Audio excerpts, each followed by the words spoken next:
Olá, um bom dia para todo mundo aí, uma boa semana. Hoje nós estamos aqui, temos a honra, o prazer de conversar com o Cid Benjamin, que é professor, é jornalista, está na vice-presidência da ABI, e o Cid tem uma trajetória aí muito importante, além de ter sido aí um combatente durante a ditadura militar. Creio que a gente está num bom dia, num excelente dia, para ouvir o Cid, as suas reflexões diante de uma crise política que se ampliou ainda ontem e já de uma crise sanitária por conta do coronavírus aí, e a crise econômica que já vinha antes dessa pandemia, mas tende a se agravar com a necessidade real e necessária mesmo do confinamento social para impedir, barrar, conter a propagação do Covid-19. Cid Benjamin, quero desejar aqui um bom dia para você, agradecer mais uma vez a tua conversa aqui com a gente. E no dia de ontem, aí a turma do Bolsonaro e o próprio presidente protagonizou mais uma cena lamentável, mais um ataque às liberdades democráticas, mais uma ameaça à democracia brasileira. Eu queria que você comentasse um pouco esses episódios de ontem e também comentasse aí a reação dos setores democráticos da sociedade, enfim, diversos setores que têm se colocado contra essa saída autoritária que, lamentavelmente, a extrema-direita busca impor ao nosso país. Bom dia a você, Índio, bom dia, não sei se eu digo ouvintes ou telespectadores, são telespectadores, na verdade, temos imagem aqui também. Um bom dia a todos. É uma satisfação para mim falar aqui no teu programa. Você sabe que eu tenho você em alta conta, dos mais lúcidos, melhores líderes sindicais que nós temos no país. E de forma que é um prazer estar aqui conversando com vocês. Efetivamente, você fez referência ao dia de ontem, que foi um dia, dentro da tragédia que a gente vive, foi um dia ainda mais barra pesada. A gente está vivendo talvez a pior crise do país nas últimas décadas. E quem diz isso não sou só eu, não. O comandante do Exército, o general Pujol, disse coisas semelhantes. É como se ele estivesse numa tempestade, num barco, e o piloto do barco fosse um bêbado, um doido. Porque o Bolsonaro, e isso aqui transcende questão de posição de direita, de esquerda, de centro, do que seja, o Bolsonaro, ele atropela toda e qualquer recomendação das autoridades médicas, das autoridades sanitárias. Quer dizer, a gente corre o risco de, ao final dessa pandemia, que a gente não se sabe exatamente quanto tempo ela vai durar e quanto tempo a própria quarentena vai durar, mas a gente corre o risco de ter dezenas ou centenas de milhares de mortos. Nunca houve isso na história do Brasil. Nunca houve. Enquanto isso, o Bolsonaro fala em resfriadinho, gripezinha, e vai para a rua e mexe no nariz e abraça as pessoas. Enfim, é um absoluto irresponsável, e é um ponto que a sua irresponsabilidade ela vai além da irresponsabilidade em si, passa a ser um comportamento criminoso. Ontem, o que o Bolsonaro fez dá margem a um pedido de afastamento dele. Ele cometeu um crime, não só do ponto de vista da saúde pública, confraternizando, abraçando as pessoas, como do ponto de vista também do respeito à Constituição e da democracia. Ele participou de um ato em portas de quartéis, pregando abertamente a instauração de uma ditadura aberta, com o tal do novo AI-5. Para os mais jovens, também não tenham vivido o AI-5, se bem que podem ser jovens e estudar, mas de qualquer maneira é bom dizer que o AI-5 ele foi um golpe, foi em 13 de dezembro de 68, ele foi um golpe dentro do golpe de Estado. Já havia uma ditadura estabelecida e o AI-5 ele radicalizou todos os elementos antidemocráticos já existentes. Ele fechou o Congresso e instaurou definitivamente, quer dizer, por um período permanente, censura a imprensa, ele aposentou funcionários públicos que tinham estabilidade, fez uma limpa no judiciário E ele deu também, foi a partir do AI-5 que a tortura de presos teve o sinal verde. Porque até então, é importante que se saiba disso, a pessoa era presa. Eu fui militante em 68, por exemplo, já havia ditadura militar e cheguei a ser preso, outros líderes foram presos também, mas havia o habeas corpus em vigência. O habeas corpus é um instituto jurídico que você, diante de uma prisão ilegal, ele é impetrado, o período de habeas corpus, e a justiça tem que julgar rapidamente aquilo. E, de forma que os presos ilegalmente, porque sem ordem de prisão e sem flagrante, seriam prisões ilegais, os advogados, ou até qualquer pessoa, depois eu aprendi que qualquer pessoa pode impetrar um habeas corpus numa situação de emergência, mas era pedido um habeas corpus e os juízes, mesmo às vezes enfrentando má vontade das autoridades policiais e militares, determinavam a apresentação do preso. E isso impedia uma tortura mais pesada, porque a pessoa não podia ser apresentada inteiramente desfigurada pelas torturas. Com o AI-5, uma das maldades estabelecidas é que não valia habeas corpus para presos políticos. Isso deixava os presos à mercê dos torturadores pelo tempo que eles quisessem e nas condições que quisessem. Para você ter uma ideia, no meu caso nem foi o mais gritante, mas eu só fui apresentado depois de 20 dias de preso. Passei 20 dias no DOI-CODE, que era o principal centro de torturas aqui do Rio, e a prisão só foi legalizada 20 dias depois. Eu tinha marcas de tortura. E, quando eu fui levado ao juiz, eu ainda tinha essas marcas, e eu denunciei, e o meu advogado, a primeira vez que eu vi o advogado, já foi na sessão com o juiz lá, nem conhecia ele, minha família tinha contratado. E eu disse que tinha queimaduras nos órgãos genitais por conta de choques. Os choques eram fortes e com fios amarrados, então queimavam a pele. E eu denunciei isso. E o advogado pediu o exame de corpo de delito, que é outra expressão jurídica, enfim, um exame médico para ver se o cara está inventando ou se de fato ele tem marcas. O promotor disse que de jeito nenhum, porque eu tinha brigado no momento da prisão, portanto aquelas marcas poderiam ser da briga. De fato eu briguei quando eu fui preso, mas marca de queimadura no pau não é de briga. E o promotor pediu que não fosse aceito o pedido e a ajudoria militar, que eram composta por 4 militares e um juiz togado civil, por unanimidade não concedeu o exame de corpo de delito. O advogado, eu tinha dito então que, como estava fazendo aquelas denúncias, eu voltaria a ser torturado. O advogado pediu que a quebra da incomunicabilidade para que eu pudesse, então, ter contato com família e com advogados, e, nesse sentido, está mais defendida. De novo, por 5-0, eu perdi. O promotor disse que não, porque eu podia passar orientações para quem estava fora, etc. E de maneira que eu perdi e voltei incomunicável para o DOI-CODE. Quer dizer, é esse estado de coisas que tem um segmento que é minoritário, mas é muito agressivo e muito atuante da sociedade brasileira, que é restabelecer. E com o apoio do presidente Bolsonaro. Quer dizer, isso por si só já permite uma notícia-crime ao Supremo para que ele seja afastado, porque o que ele está fazendo, ele e seus asseclas, é algo claramente ilegal. Ele está atropelando a lei, pregando o rompimento da democracia. E isso, por si só, já dava margem à notícia-crime e ao seu afastamento. Entende? Sem contar na questão da saúde pública. Ele também, ao desobedecer as orientações das autoridades sanitárias, está ajudando a propagar a doença e, com isso, está contribuindo para aumento do número de mortes.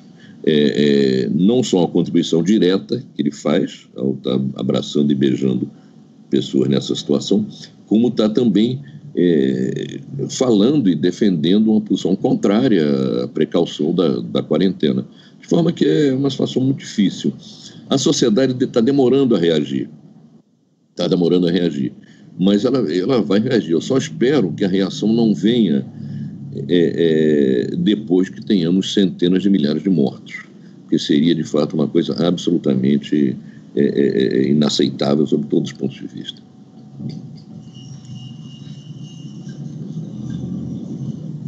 Muito bem, Cid. Cid, você hoje é vice-presidente da ABI. Foi um dos articuladores aí de uma chapa que avançou, democratizou a ABI, que estava bastante calada, enfim, a atuação da ABI, que foi uma das principais entidades da democracia brasileira. A ABI estava numa situação, enfim, depois você pode nos falar um pouco dela. Então, a vitória da chapa de vocês, essa nova direção da ABI, é um fôlego aí na luta pela democracia. Então, quero render as homenagens aí à ABI e a todos que entenderam a importância dessa entidade tão importante, seja para o jornalismo, mas também para a democracia brasileira. A grande mídia, em particular a Rede Globo, né, que parece que é a expressão da mídia brasileira, tem buscado se diferenciar de alguma forma do Bolsonaro quando trata dessa questão democrática e mesmo quando trata da pauta de costumes do Bolsonaro. Mas a nossa avaliação é que na política econômica, nas reformas, na agenda econômica do país, que o Paulo Guedes e o Bolsonaro apresentou, a Globo e a grande mídia em geral apoia essa agenda, né?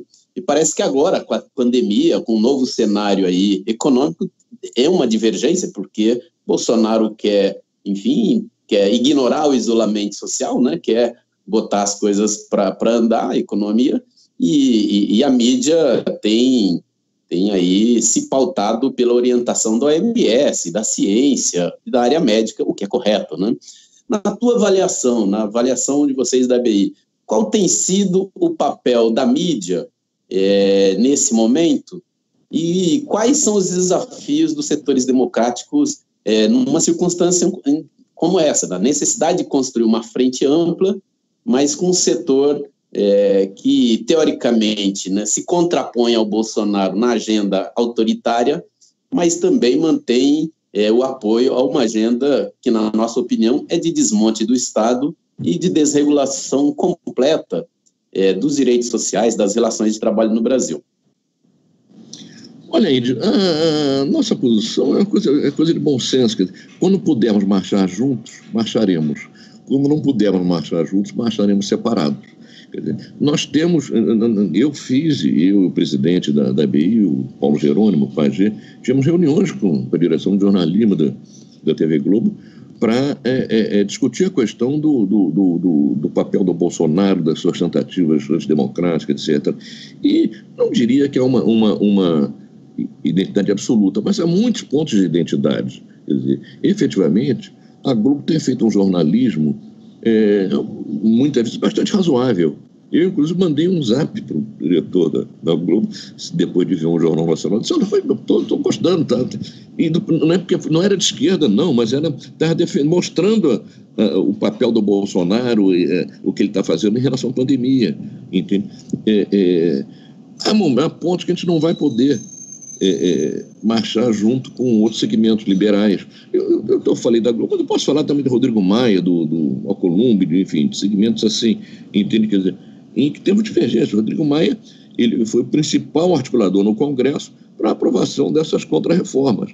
Então, nisso aí nós não temos identidade, entende? Mas não nos impede de conversar com todo e qualquer protagonista na política brasileira, até porque a ABI, ela não é um diretório acadêmico, com todo respeito aos diretórios acadêmicos, eu já fui dirigente do diretório acadêmico. A ABI é uma instituição de 112 anos de idade, tem participação marcante em todos os grandes momentos da vida brasileira, entende? E tem que se fazer respeitar desse ponto de vista. Nós estamos cumprindo esse papel. A ABI estava sumida há alguns anos por conta de um pessoal apelegado que tomou conta, e a entidade estava largada, não tinha dinâmica nenhuma, não aparecia e tal. E a ABI tem diferentemente de conselhos profissionais, como, por exemplo, a OAB, não a OAB e conselhos médicos, de enfermagem, arquitetos, engenheiros, etc. Se os profissionais não pagam a anuidade, eles não estão habilitados a trabalhar aquele ano. Na ABI não, no caso da ABI não, é uma coisa de livre associação. De forma que quando a ABI desapareceu de cena, ela também mingou do ponto de vista dos seus associados. E com isso tem muita dificuldade. Nós, quando assumimos a ABI, na verdade, há pouco menos de um ano, ela estava com as contas bancárias bloqueadas e com o CNPJ cancelado. Entende? Você não tinha como pagar funcionário. O diretor era poder pagar funcionários para eles poderem botar. E são funcionários, em geral, com salários baixos. Quer dizer, um atraso de um mês de pagamento de salário para funcionário que tem que ganhar pouco significa falta de comida na mesa. De forma que o problema de tudo quanto era lado. Entende? E a gente está correndo atrás. Quer dizer, ainda tem muitos problemas na ABI, muitos problemas. Agora, ela já atingiu recuperou um protagonismo importante, o que, inclusive, nos coloca, às vezes, numa posição difícil, que é o seguinte: a gente tem lançado notas demais. Como o Bolsonaro diz uma bobagem a cada dia, fica, o bem não vai se manifestar, etc. E tal.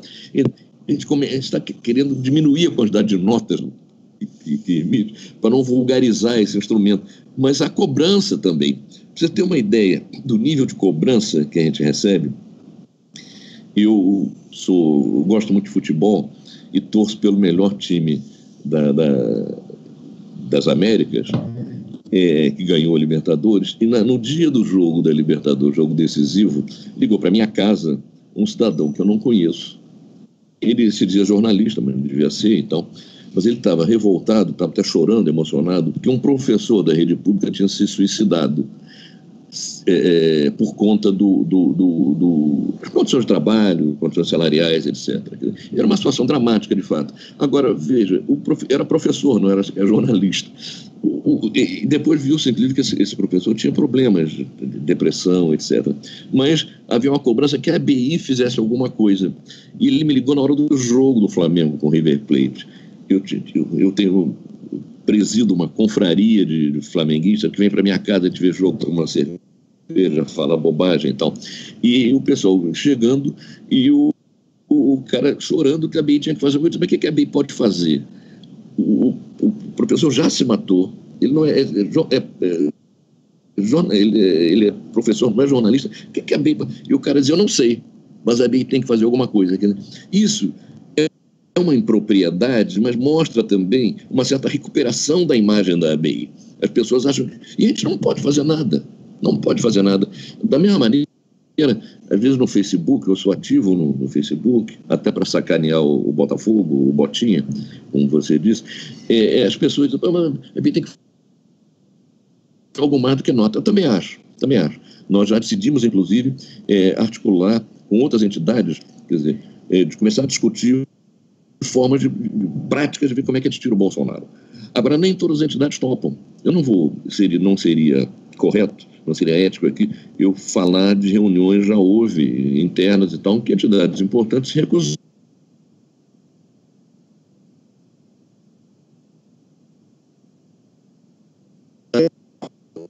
Se a ABI faz sozinha um pedido de impeachment, ele vai ter o mesmo destino de dezenas ou centenas de outros que já foram feitos, que estão na gaveta do Rodrigo Maia.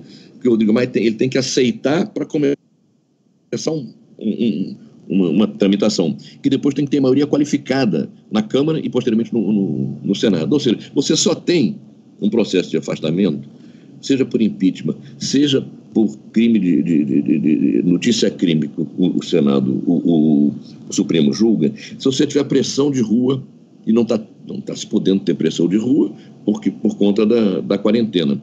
E se você tiver, que a pressão de rua vai conseguir que você busque uma maioria no Congresso. Se você tiver um quadro na sociedade mais favorável.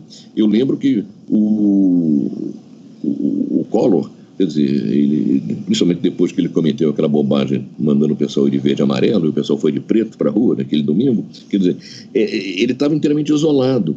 A Dilma também estava vítima de um processo diferente, ela foi um troço casuístico, o afastamento dela, mas ela estava inteiramente isolada, tinha menos de 10% de apoio da população. O Bolsonaro tem 30% hoje. Ele é um pessoal muito radicalizado, de forma que não é preciso seguir o desgaste do Bolsonaro, abrir perspectiva. Eu por exemplo, já conversei com o presidente, ontem estava conversando com o presidente da EBI, a gente convidar algumas outras entidades, nem todas vão topar, algumas das importantes não vão topar, já disseram que não vão, para a gente ver com quem pode caminhar no sentido de abrir um processo como esse, agora não ficar só na coisa burocrática da entrega do pedido de impeachment, de uma notícia-crime, mas abrir uma campanha de massa pela internet para que a gente consiga centenas de milhares, talvez milhões de pessoas pedindo o afastamento, porque isso pode levar efetivamente a que o pedido seja levado a sério. Porque fazer mais um pedido cheira, inclusive, a coisa de querer dar uma notícia, pedir um impeachment, é uma grande coisa. Quer dizer, eu pessoalmente conheço os 2 ou 3 advogados e os 2 ou 3 deputados que pediram impeachment. Foi para a gaveta o pedido e não teve qualquer repercussão.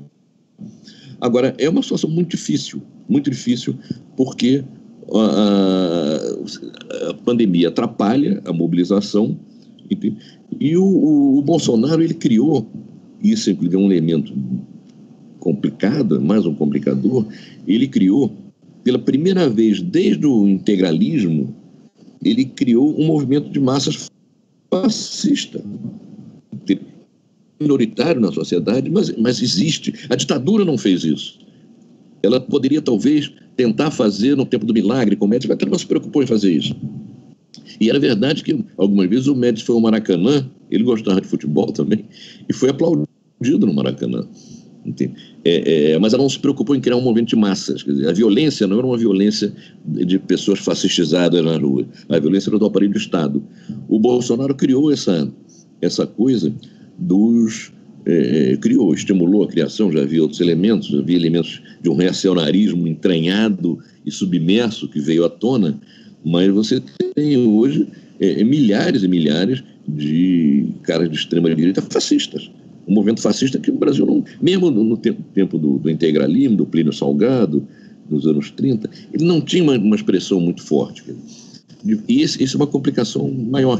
A gente tem um quadro que, de certa maneira, se assemelha, ou pode vir a se assemelhar, ao da Bolívia, que sofreu um golpe de Estado em que o Exército... Aliás, o comandante do Exército levou dinheiro para não se meter. O Exército praticamente não deu o golpe. Foram milícias e a polícia que deu o golpe. Aí queimou a casa da irmã do Evo Morales, depredou a casa do próprio Evo, prendeu pessoas na rua, amarrou em poste, cometia violências, etc, etc, etc. Quer dizer, a gente tem uma situação no Brasil em que criou-se uma base para essa violência fascista muito forte. As polícias militares, que são 500 mil homens no Brasil inteiro, são grandes apoiadoras do Bolsonaro, estão muito ligadas à prática de milícias. No Rio de Janeiro isso aqui é uma coisa flagrante, mas não só no Rio, em outros estados também. O governo Ceará, por exemplo, aquela rebelião, aquele motim armado em que não foi desautorizado pelo governo federal, muito pelo contrário, os chefes da Guarda Nacional foi ao Ceará e caracterizou como heróis aqueles amotinados fascistas. Quer dizer, o Cid Gomes, que pode ter tido uma atitude meio destemperada, querer entrar com aquele trator lá, então, mas deram um tiro no Cid Gomes, quer dizer, e não foi.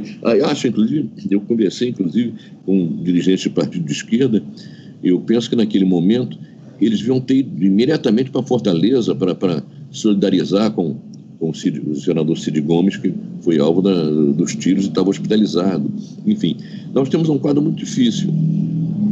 E justamente por isso é preciso estimular e desenvolver e multiplicar iniciativas como essa tua, Índio, com esse programa que, bem ou mal, a gente quebra, rompe algum tipo de barreira que na grande mídia sempre existe. Por mais que, de fato, a Globo não esteja apoiando esses arroubos ditatoriais do Bolsonaro. As outras emissoras estão piores que a Globo, preciso deixar claro isso.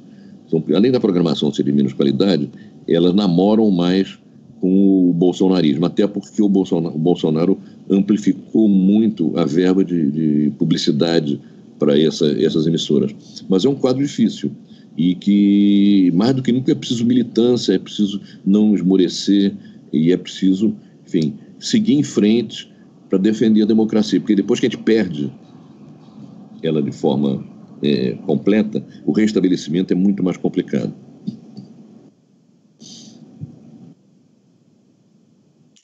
Não, muito bem. Cid, não sei, queria um pouco a tua opinião. Alguns analistas dizem que, enfim, e nós concordamos com isso também, o Bolsonaro, no exercício da presidência da República, desde o início do seu governo, ele não tem interesse, não demonstra o interesse em conversar com a maioria da população, né? Não demonstra o interesse em formar uma maioria social e política no país para levar a cabo aí seu projeto, que na nossa opinião é um projeto de destruição nacional. Mas, na maioria das vezes, o que a gente vê e ouve é o Bolsonaro falando para esse setor da extrema-direita, para esse setor que você identificou aí como uma base social fascista, e que, de fato, se expressa muito bem isso. Quer dizer, ele e a sua família, né, é especialista em fazer uma declaração bombástica, assim, absolutamente criminosa, que afronta brutalmente a Constituição, e no dia seguinte ele vem dizer não é bem assim, e novamente ele fez isso hoje. Não sei se você teve a oportunidade de assistir ou de ver, ele já deu uma entrevista hoje pela manhã, dizendo que não, que a manifestação era livre e que o STF, enfim. Você viveu a ditadura militar, era muito jovem, você continua, né, um jovem senhor, mas jovem, você viveu a ditadura militar, viveu essa transição aí do primeiro golpe em 64 para o AI-5, e, enfim, pagou aí caro você e os demais companheiros pela resistência, enfim. Queria que você comentasse um pouco disso. Você é autor de alguns livros, né? Mas creio que tem 2 livros que tratam muito bem dessa situação. Queria que você falasse um pouco deles também no contexto que a gente está vivendo agora, né? Primeiro é esse aqui, o Estado Policial, em que você dá dicas importantes, e creio que esse Estado Policial já vinha e está se estabelecendo no Brasil por várias formas, né? Existem diversos mecanismos, não é só a presidência da República que incentiva isso, né? E esse outro também, que é um belo livro, assim, bastante envolvente, que é o Graças à Vida, em que você faz, inclusive, um balanço, enfim, da participação na luta armada diante da ditadura. Nós, assim, a juventude, eu não me coloco na juventude, eu nasci em 68, nasci no ano do AI-5, mas boa parte da minha vida, particularmente da minha vida militante, já se deu com liberdades democráticas, né? Vivi aí o final dos anos 70, início dos anos 80, mas como adolescente, lá em Promissão, sem compreender muito. Agora, tem muitos setores, eu queria que você comentasse tudo isso num bojo só, que minimizam essas declarações.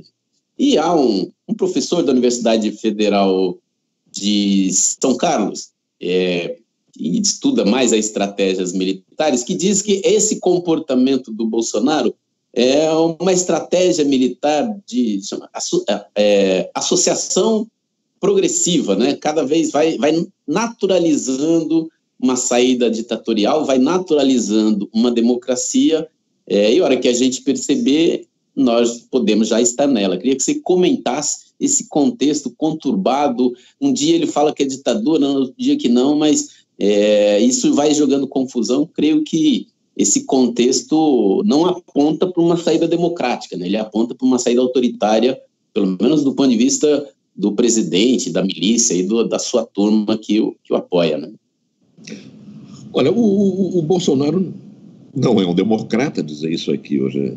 É o mesmo que dizer que a Terra é redonda. Eu, por exemplo, não discuto com terraplanista. Eu acho que eu vou discutir se existe lei da gravidade. Não vou discutir com esses caras. Mas ele não é um democrata.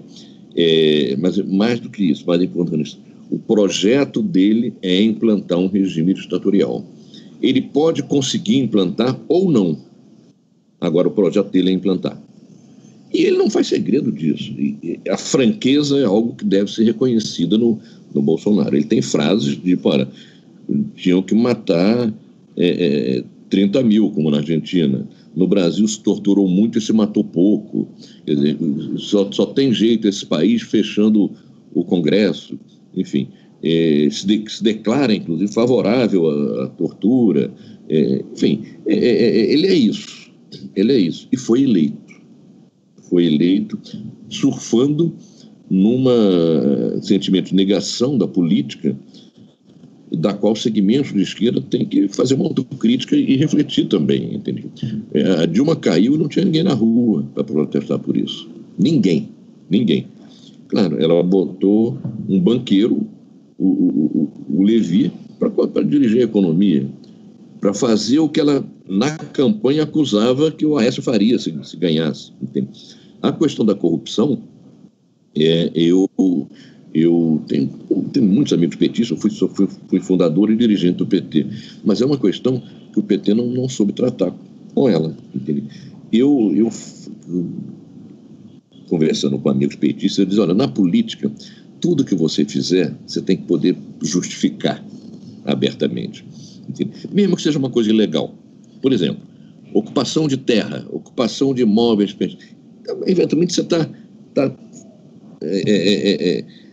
ferindo a lei, até porque a democracia ela é construída, você às vezes empurrando certas regras.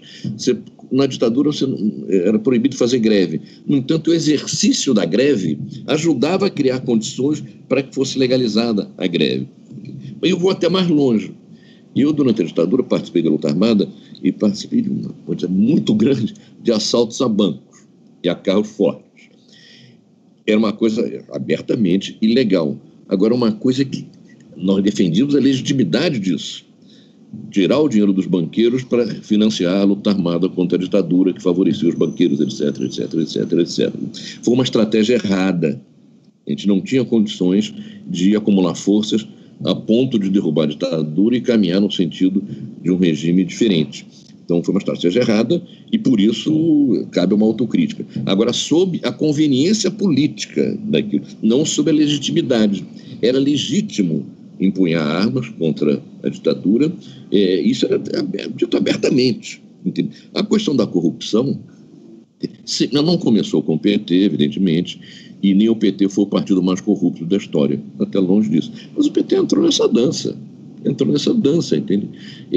Então, entrou com uma ingenuidade enorme, achando que teria o mesmo tratamento que os outros, que seus aliados de PP, de PMDB, do que fosse, ele teria o mesmo tratamento dos caras. Não teve.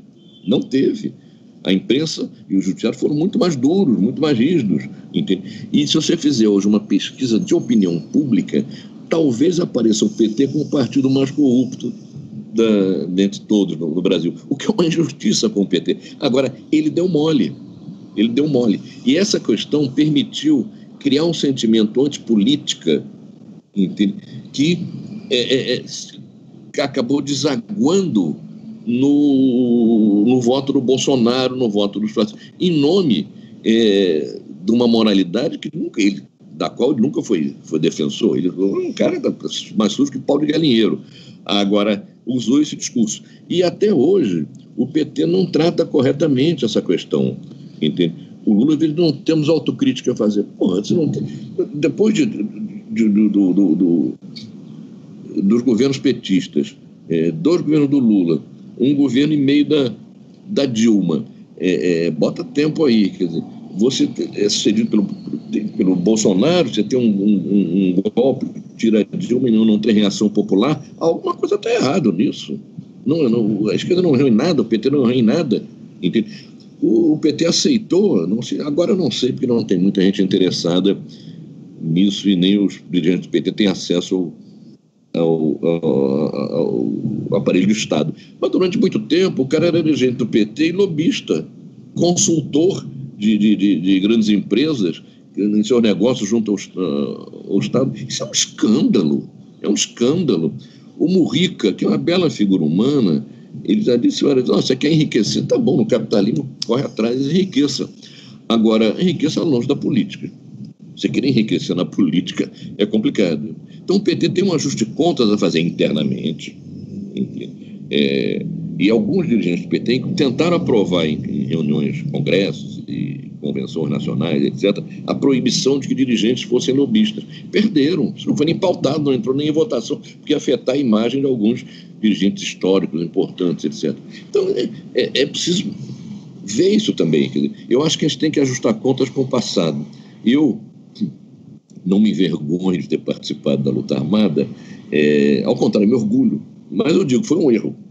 Foi um erro. Aquela geração foi uma geração muito generosa, jogou a vida, jogou o futuro, enfim, se lascaram muito. Eu sou filho de classe média, teria uma vida muito mais confortável do que tenho se não tivesse enveredado pela militância. Não me arrependo em nada, eu tenho orgulho da vida que tive e continuo tendo e tal.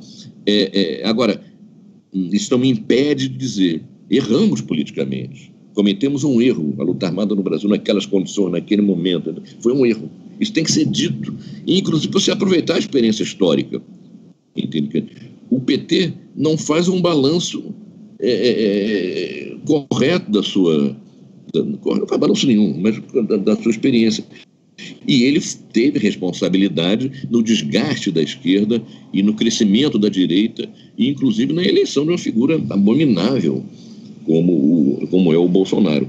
De forma que tem muitas contas a serem ajustadas, não no sentido de botar alguém no pelourinho ou crucificar, mas de você refletir sobre a experiência passada, entende? E aprender com ela. Entende? Nós hoje estamos numa situação absolutamente desagradável, desconfortável. Não é porque perdeu a eleição, não. A eleição do Bolsonaro abriu um novo período, um período que é diferente da conjuntura. Um período aberto é um período de contra-revolução. O que está em jogo hoje não é avançar no sentido de uma sociedade mais justa. Não, é defender minimamente questões democráticas, liberdades, para que você, por dizer uma coisa contrária ao que pensa o poder, não vá para o pau de arara. Entende? Então, estão numa situação muito mais complicada. Entende? E um cara que diz as barbaridades que diz o Bolsonaro, ele tem 30% da população de apoio. É impressionante. Quer dizer, nesse momento, evidentemente, a gente não deve se confundir com os liberais, que é a mesma política do Rodrigo Maia. Mas eu não tenho nenhum problema em me aliar com o Rodrigo Maia em certos pontos. Tem pontos que vamos divergir.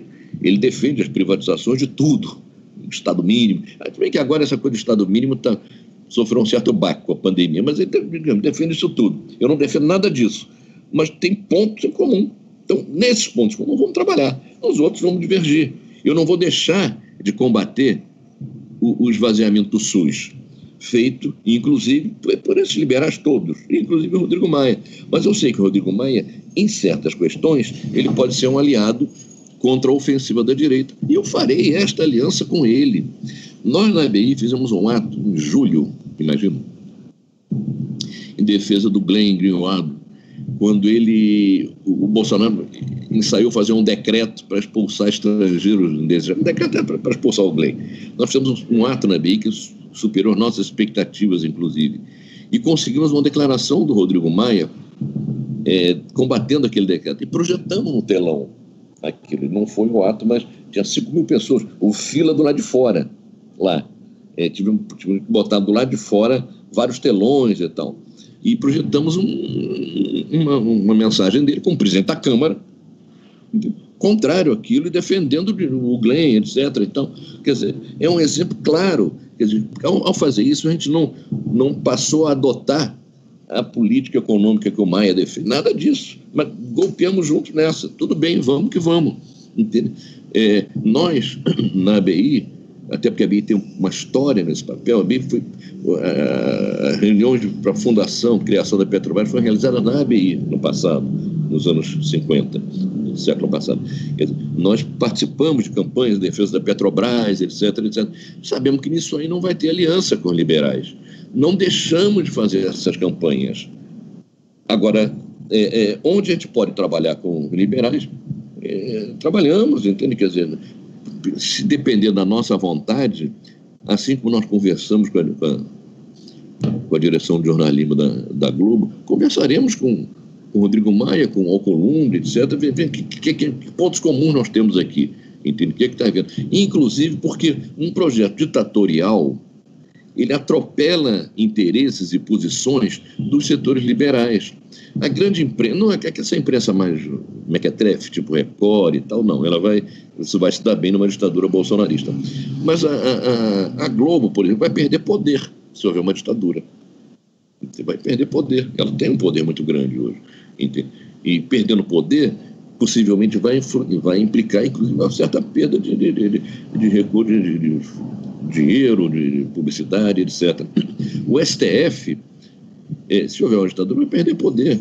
O Congresso vai perder poder. Você pode ter uma situação que caras reacionaríssimos, esse centrão, que é o fim da picada, esses caras, se fecham o Congresso, eles perdem poder. Então, eles podem ser aliados para manter, enfim, as instituições funcionando. E, então, sendo aliados, vamos trabalhar com eles nesse sentido. Entende? Quer dizer, eu acho patético quando algumas pessoas de extrema esquerda se consideram, estão muito preocupadas agora em bater nos liberais, que devem sempre ser criticados, mas tem que entender a situação, fazer deles o centro da crítica política, entende?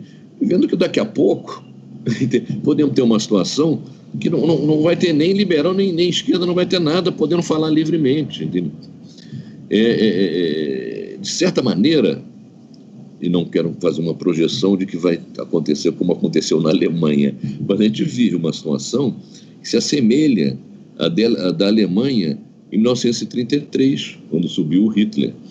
E quando o Hitler subiu, em 1933, o Partido Comunista Alemão, isso é interessante, né?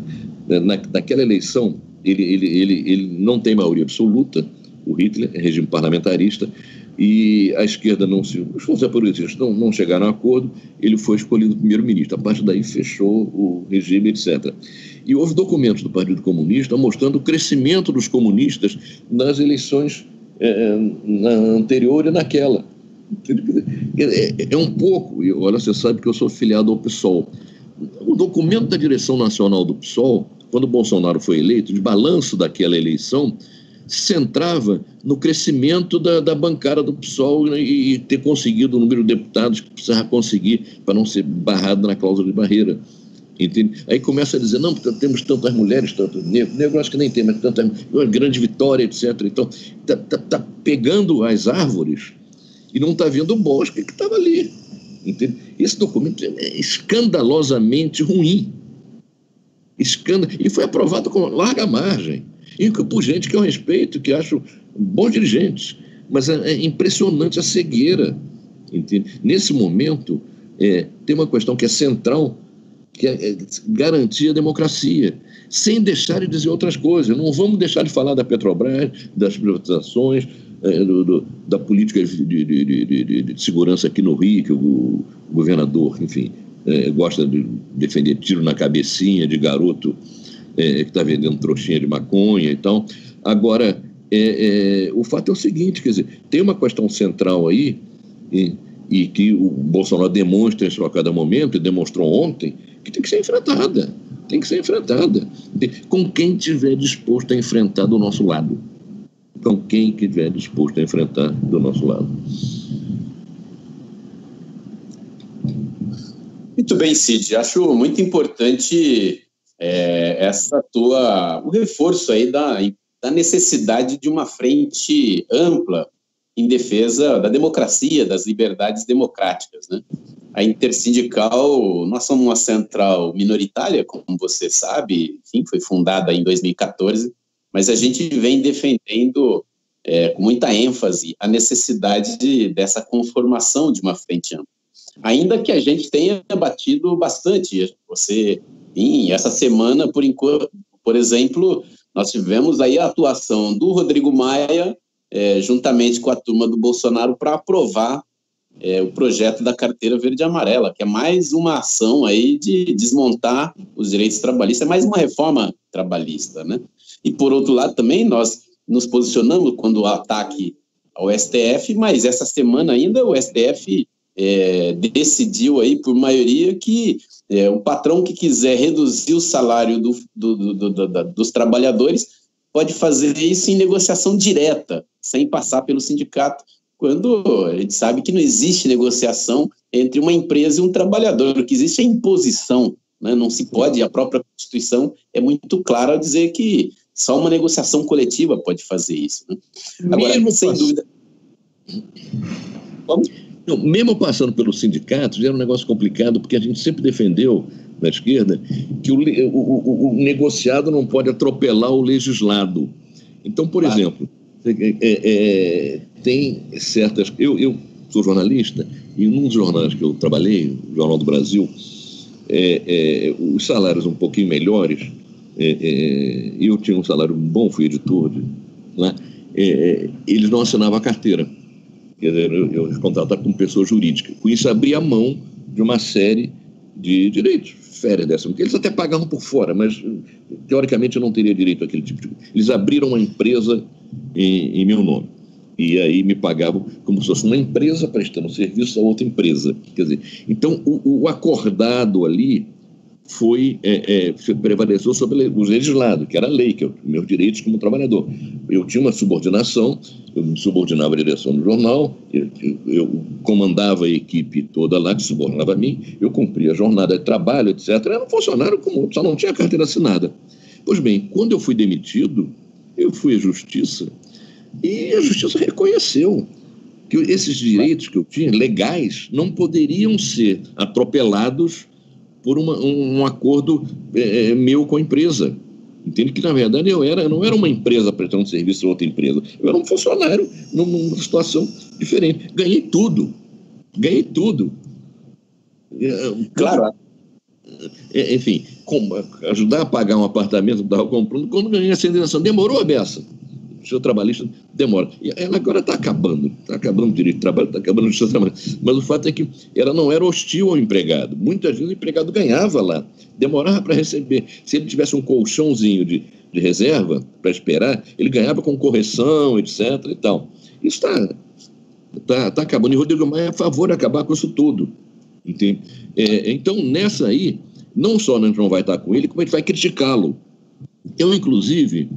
Eu não gosto muito de falar defender uma frente, porque frente pressupõe, talvez, acordos mais amplos. Eu prefiro negociar um programa, eu prefiro falar em iniciativas conjuntas a partir de determinados pontos que se tenha. Entende? Se você juntar hoje, mesmo no segmento, sem pegar os liberais, se você quiser juntar os setores mais progressistas para discutir um programa de uma frente, o Brizola, o Ciro não vai sentar com o PT, com o Lula. O Lula já está evitando assinar qualquer coisa junto com os outros. Eu não sei por que razão, se ele não quer se misturar, se ele considera que está no outro patamar, como o Bruno Henrique diz que o Flamengo está no outro patamar, mas o Lula não assina essas coisas. Assinar, é um líder importante da esquerda, etc. Agora, eu acho que o caminho para não se ter o acordo e não se caminhar é sentar e vamos discutir um programa amplo. Não, vamos discutir iniciativas concretas. Nisso. E aí juntar quem vier. Quem vier é bem-vindo e vamos trabalhar, vamos ver. E no outro ponto não deu, essa não estamos juntos, Rodrigo Maia. Esse Supremo é muito ruim. É engraçado que a boa parte dele foi nomeada por governos petistas. E são alguns dos piores. Os caras nomeados pela direita, às vezes, são melhores lá no Supremo. Entende? Agora, é o que temos.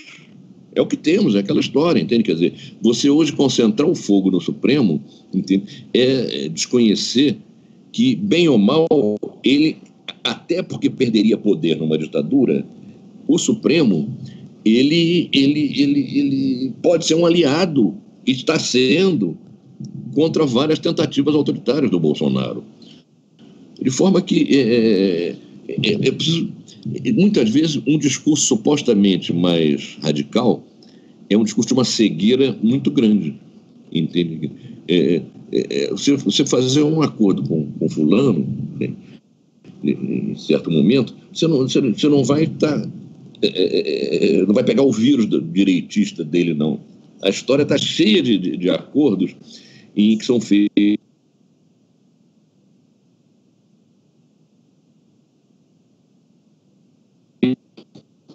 Acho que ganharia, provavelmente, sem a aliança com os Estados Unidos e a Inglaterra. Agora, um preço ainda mais alto em termos de mortes, etc.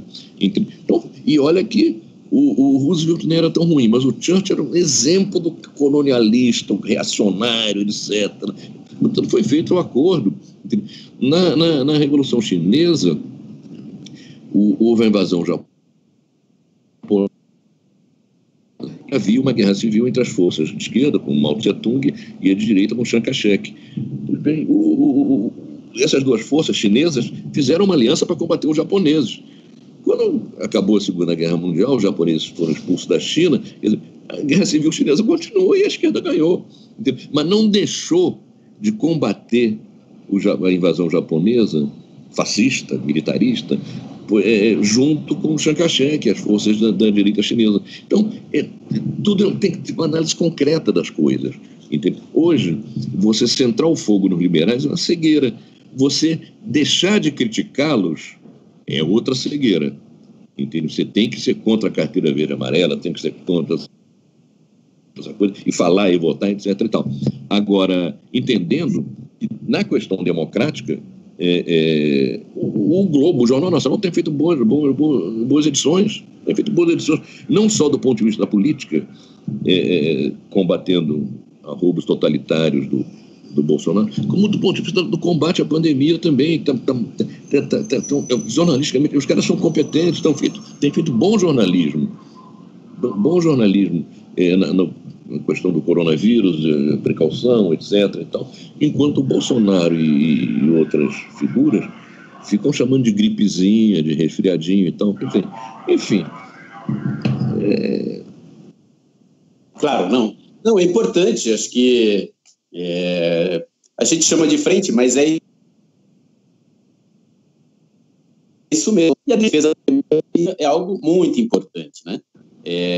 Às vezes, particularmente a nossa geração aí, não dá a importância, despreza a importância das mínimas liberdades democráticas, até porque a nossa democracia política, ela não chegou a muita gente, né? Assim, a democracia econômica não existe. Então, mas sem dúvida nenhuma, uma coisa é você fazer luta política, uma coisa é você viver num país que tem um mínimo de liberdades democráticas e outro, as instituições não funcionam. Enfim. Queria aqui, antes da gente comentar aqui, nós estamos com algumas dezenas de pessoas acompanhando aqui, Cid. Então, mandar um abraço aqui, agradecer a participação da Raquel Ribeiro, do Luiz Carlos Costa, da Júlia Novaes, do Salvador Nascimento. Salvador diz, já tem milhões de pedidos de impeachment, ele apoia também. O Carlos Souza, o Cacá, o Pedro Otônio, a Tereza Lucena, está na hora de todos, elas reforçam todos, ainda ela bota todos várias vezes, todos se unirem contra o fascismo e o genocídio de Bolsonaro, exatamente isso, Tereza. Estrela de Souza, qualquer movimento precisa de autocrítica. A ditadura nunca mais, fora Bolsonaro. Socorro, aí do Rio de Janeiro, Maria Socorro, dando um abraço aí, correto, Cid Benjamin. O Sérgio Augusto Sobrinho, que é bancário aqui.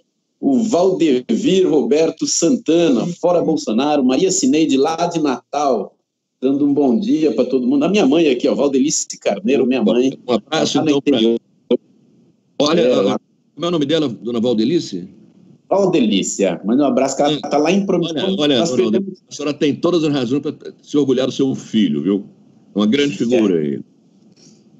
O Cid é nosso amigo aí, o Samer Siman, Marcos Oliveira, professor Marcos, Muna Zen, companheiro aqui, que atua junto com a...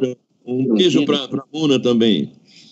Beijo aí, Muna. Vamos acertar essa conversa aí também com a Luísa. Pedro Henrique, defesa da democracia fora Bolsonaro. Enfim, não consigo aqui, porque eu tenho muita dificuldade com a tecnologia aqui, não consegui pegar todas as observações aí de quem nos acompanha. Mas, enfim, quero que reforçar a importância do comentário, de ajudar a compartilhar para essas reflexões importantes do Cid Benjamin chegar a mais gente, né? Nós estamos num momento muito difícil. Cid, você falava aí, enfim, da situação... Nós estamos vivendo um novo contexto, né? E, de fato, o risco da gente ter mais retrocessos é maior, né? Agora, a crise econômica, a pandemia, desnudou alguns aspectos aí que a gente vem insistindo há um bocado de tempo, mas, em particular, os setores liberais aí impediam, ou pelo menos conseguiu ganhar uma expressão na sociedade importante, que é o tema do papel do Estado, né? Nós tivemos o SUS aí, que vem sendo desmontado há muitos anos, enfim, e uma propaganda, né, uma campanha política contra o SUS, e nesse momento está muito claro, se não fosse o nosso sistema único de saúde, né, uma engenharia espetacular, construída pela Constituição de 88, ainda que o desfinanciamento, o corte no investimento levou a uma situação dramática, mas o sistema único é uma vitória, uma conquista que a gente tem para valorizar, né? E, por outro lado, também o papel do Estado, seja um papel social, seja um papel assim, de coordenador, de intervir na economia brasileira. Esses dias, se falava da Rede Globo, esses dias eu aqui em casa fiquei assim, absolutamente confuso, vendo o Jornal Nacional defendendo o New Deal, as políticas do Roosevelt, né? O Estado botando dinheiro na economia, fazendo política de proteção social, socorrendo, estava fora do escopo dos liberais. No entanto, a situação é dramática, né? Os organismos internacionais aí têm dito que a crise econômica vai ser brutal.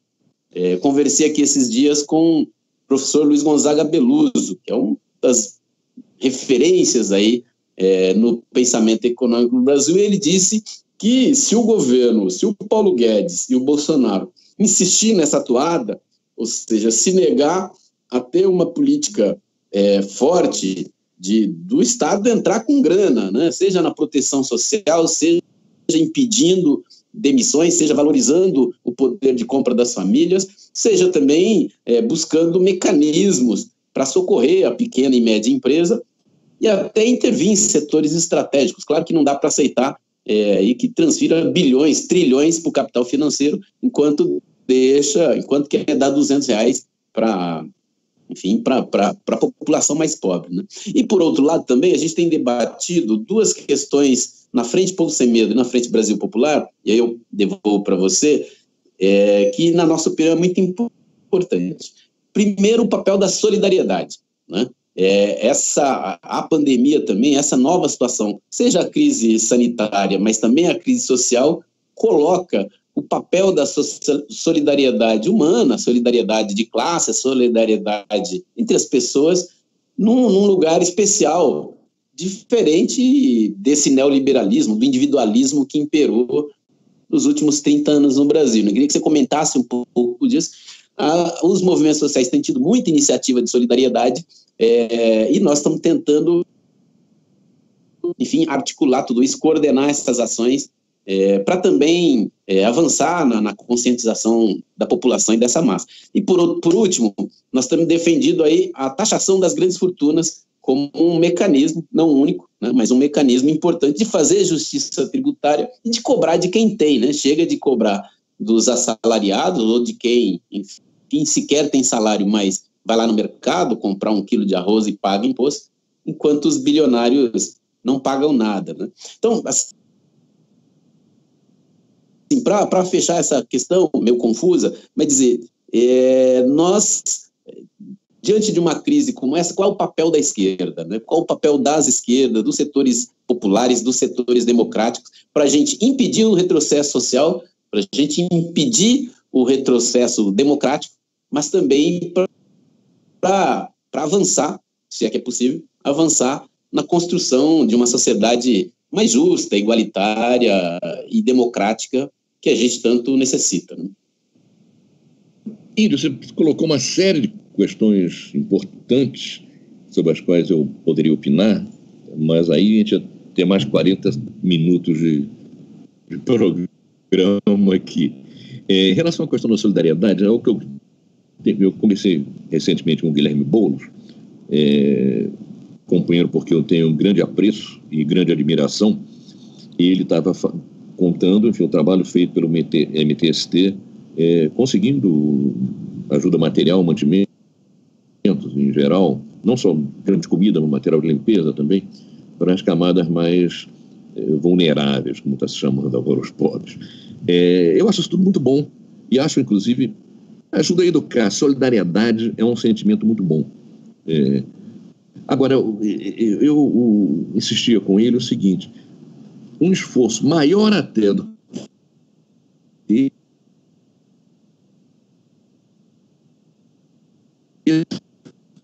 darem ajuda deve ser feito em relação ao governo. É papel do governo proteger essas camadas mais pobres. Então, essa ajuda econômica, quer dizer, parece que é feita para não ajudar o pessoal mais lascado. Exige conta bancária, CPF, etc, etc, etc, etc. Muita gente até agora não conseguiu e já está tentando algumas semanas já. É um negócio complicadíssimo, entende?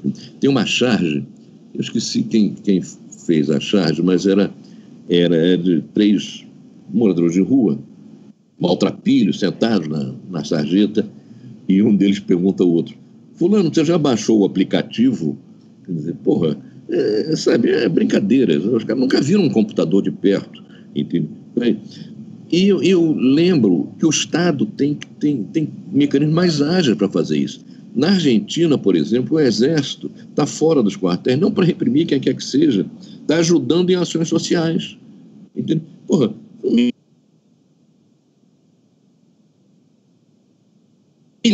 milhares de caras organizados, capacitados.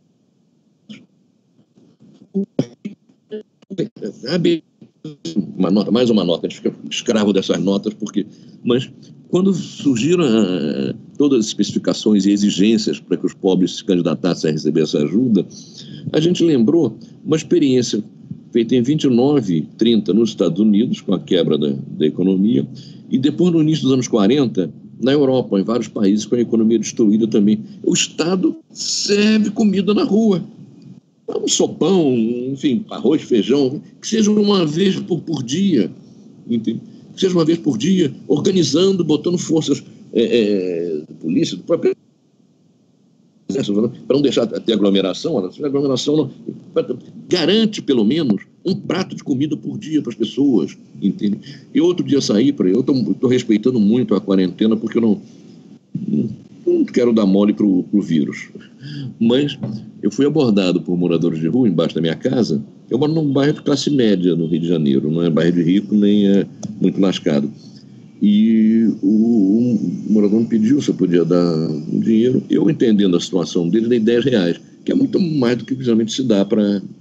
Ele disse, pô, R$10 é legal e tal. Agora não dá para dar mais um pouco, não, porque não tem ninguém na rua. O bar está fechado, o restaurante está fechado, a gente está com fome.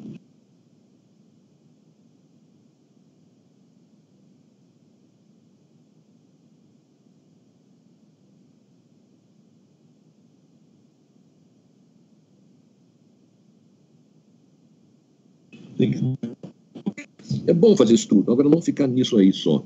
Entende? Nesse sentido, eu estava conversando com o Boulos para que o MTST e outras entidades, além de arrecadar, essa pressão junto às autoridades, para que o Estado entrasse, interviesse diretamente nessa história, entende? E ajudando sem burocracia.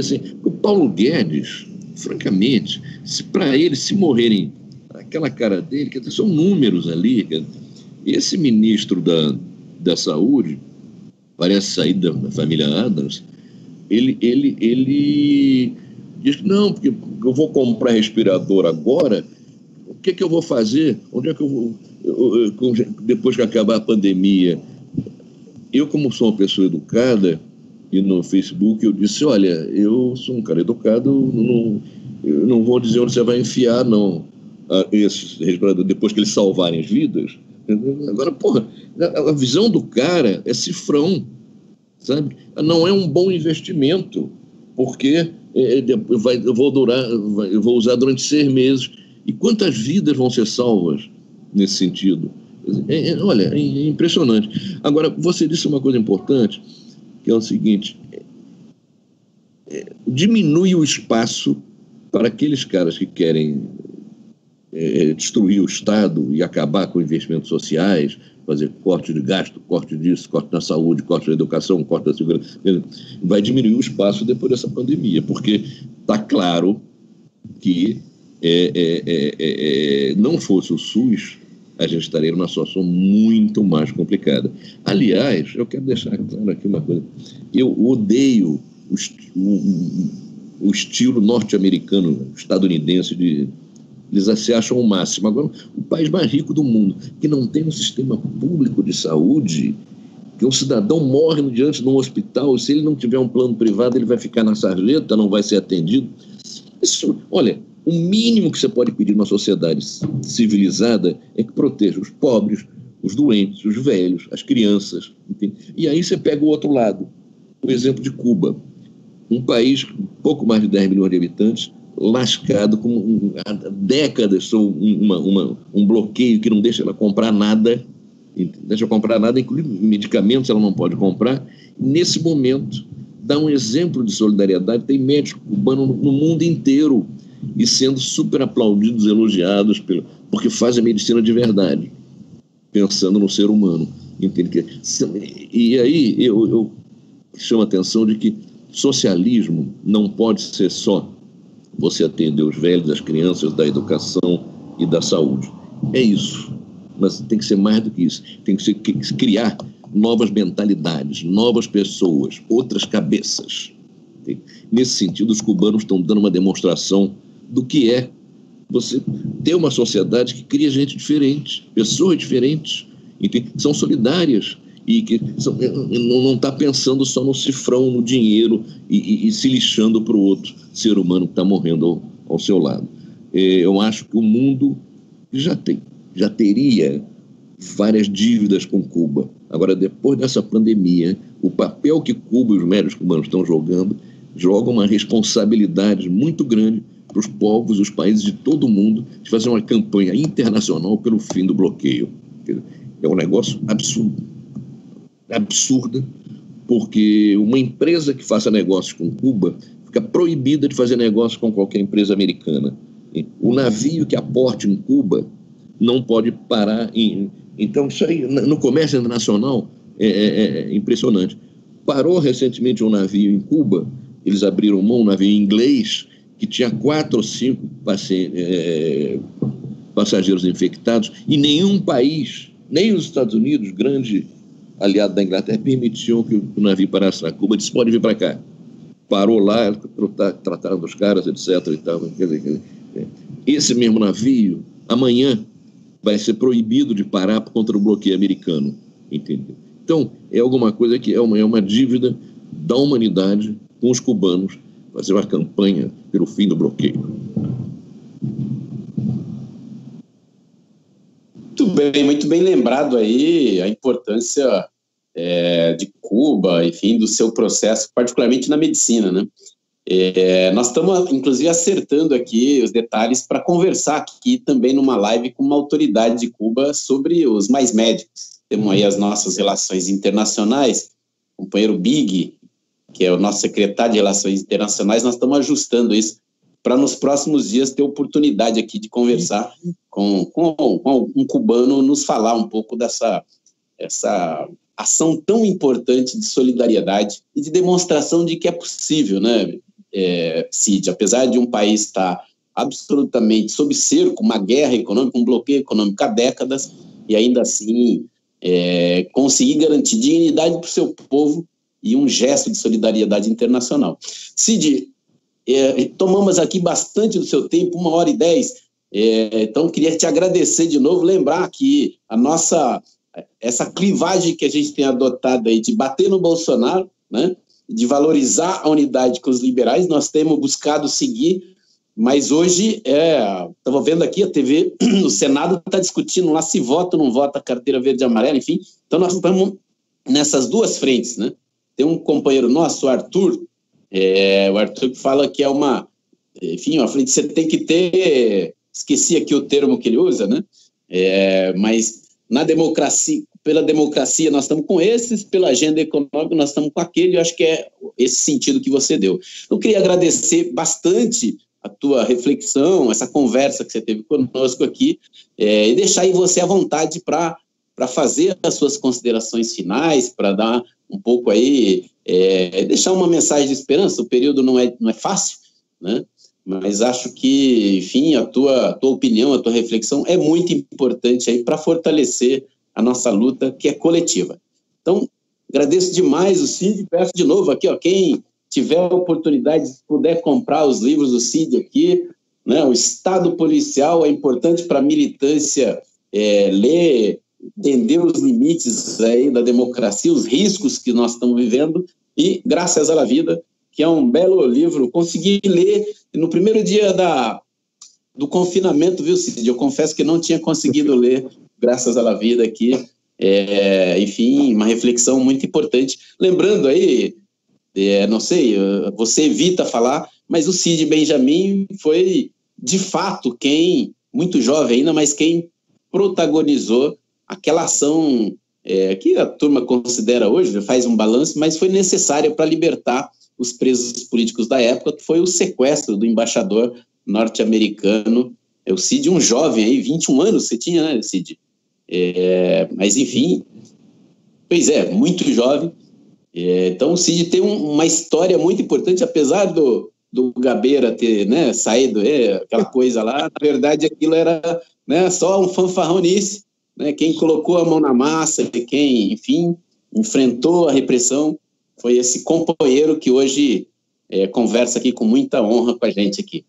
Muito obrigado, Cid, suas considerações finais, use o tempo aí, nós temos uma turma aí, a gente só não quer ultrapassar demais o teu tempo aí, mas nós estamos à disposição. Lembrar que o canal aqui está à disposição, amanhã nós vamos conversar com Celso Gianazzi, que é vereador aqui em São Paulo, para falar do combate à pandemia na cidade de São Paulo, na quarta com o Toninho Vespoli, que também é vereador do PSOL, e na quinta-feira, nós vamos conversar com o padre Júlio Lancelotti, que faz aí uma das figuras extraordinárias e que atende, inclusive, as populações de rua aí.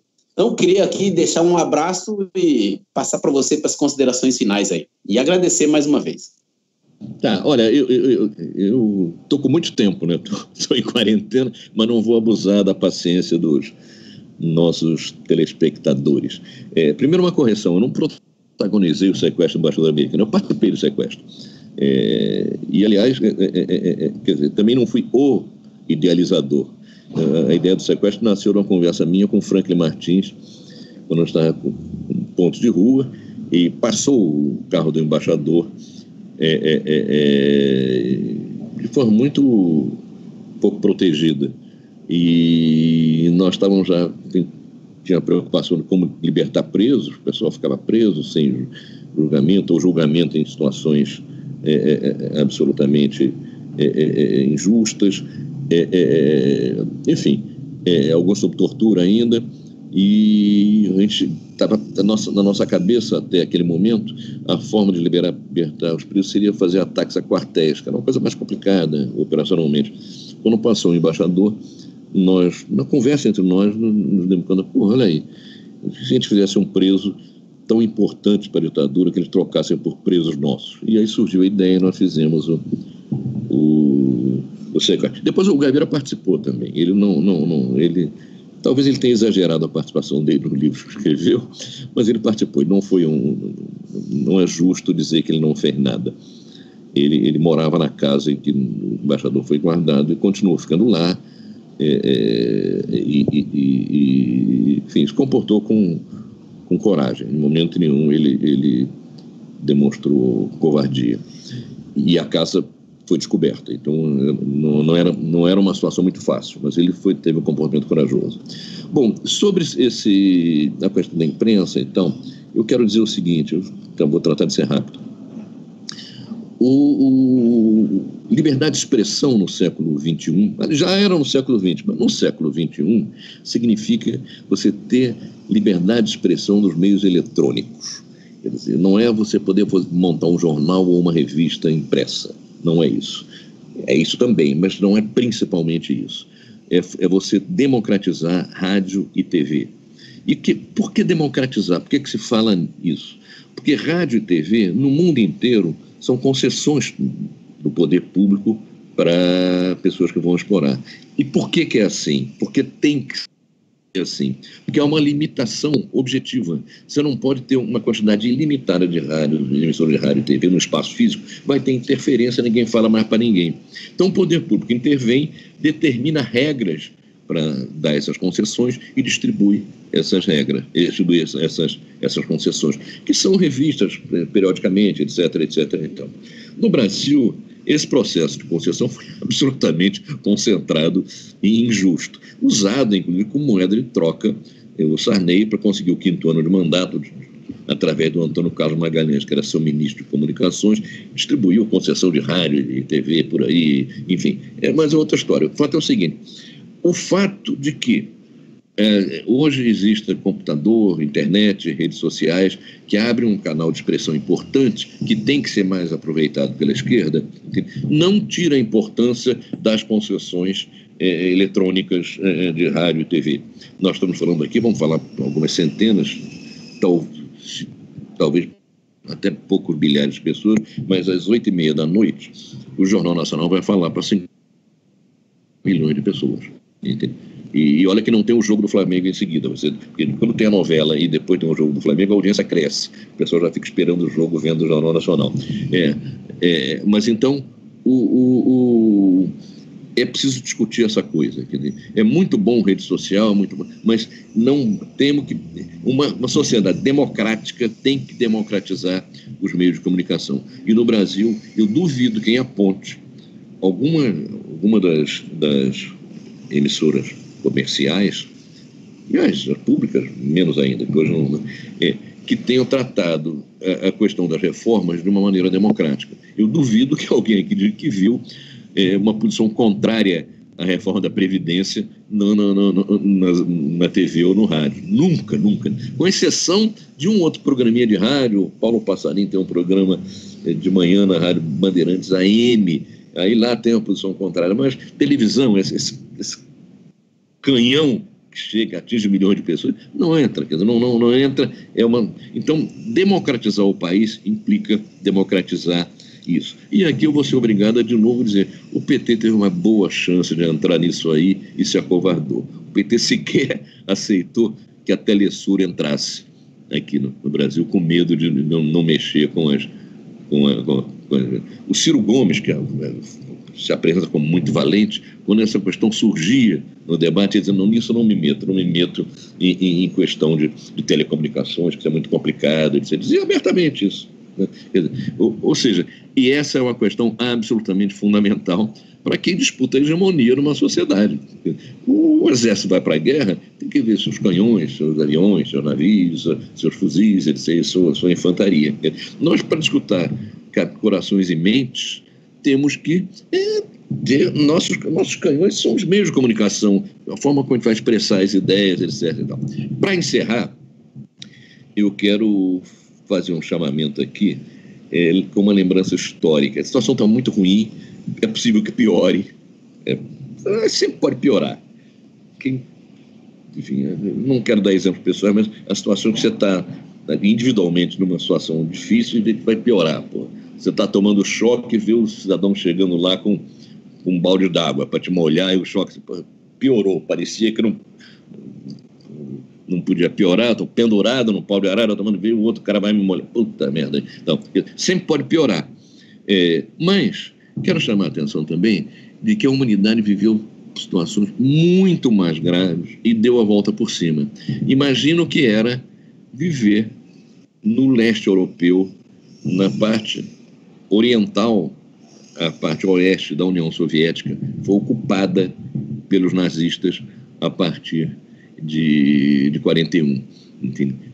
A perspectiva ali era quase nenhuma, entende? Porque era um exército do Terceiro Reich, o Reich dos 1000 anos, que era invencível, enfim, estava ganhou todas as guerras, estava ganhando aquela guerra ali, etc. e tal, e como instrumento de poder de um regime que não só queria dominar seus povos, ele queria escravizar os povos considerados inferiores e exterminar outros povos.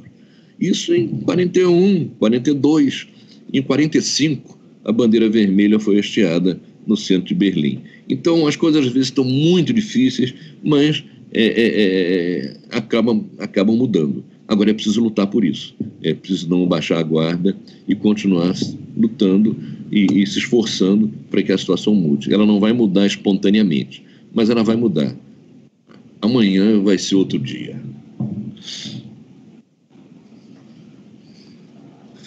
Muito bem aí, quero agradecer muito, Cid, com tantas dificuldades, deixando uma mensagem aí, otimismo, claro, com o pessimismo da razão, né, sem perder o pé da realidade, fazendo uma análise objetiva da situação, mas tendo uma perspectiva aí de que mude e a importância da luta coletiva.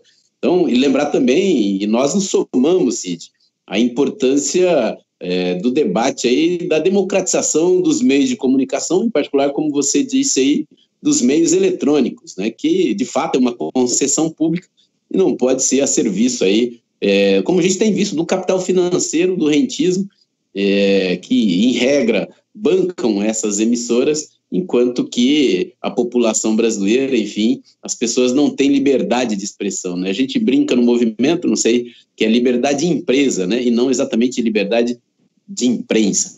Então, quero te agradecer bastante, Cid, dizer que está à disposição aqui, nós temos que acompanhar de perto aí os curso dos debates no país. Hoje a nossa atenção está muito voltada para o Senado Federal, para barrar essa carteira verde e amarela, mas sem deixar perder o fio da meada aí, que é a defesa da democracia, a defesa das liberdades democráticas e a defesa de condições para que o país possa enfrentar essa pandemia, né, essa crise sanitária, salvando vidas, a importância das pessoas permanecerem em casa e, claro, fazer pressão para que toda a população tenha proteção social, né, renda necessária para prover as suas necessidades básicas, sua alimentação, remédio, enfim, todas as necessidades básicas de uma família, de uma pessoa. Então, te agradecer demais aí, Cid, grande abraço para você aí, dá um abraço na turma aí, nessa terra maravilhosa do Rio de Janeiro. Eu preciso, enfim, tenho que ir aí, mas esse confinamento impede, inclusive. Então, deixar um abraço aí, agradecer bastante, dizer que a nossa página intersindical está à disposição e uma hora vamos marcar uma conversa com a nossa direção aí, particularmente para tratar do tema da comunicação aí. Te agradeço muito, bom dia para todo mundo. Bom dia para todo mundo, pressão, hoje é pressão no Alcolumbre, pressão no Congresso Nacional, pressão no presidente da República e para nós aqui é construir uma saída que a gente abrevie o quanto antes o mandato desse miliciano que todo dia comete crime contra a democracia brasileira e contra a cidadania da nossa classe trabalhadora brasileira. Bom dia, boa semana aí, vamos à luta. Tchau. Um abraço.